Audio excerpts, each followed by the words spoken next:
سوال من همین بود که ما میتوانیم آدم و انسان هایی که کارگر در ماه رمضان کار کنند در کافه و آستانه ها. در کدام دولت مسلمانی هستید یا غیر مسلمان؟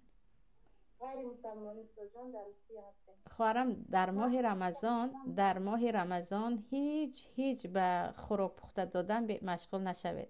با اونجا مسلمان های هم در آمده میخورن. یک دوم این است که ماه رمضان تماما تقوا و خشوعش می رود. حرکت کنید همین یک ماه برای خودتان استراحت بگیرید، یک ماه فقط.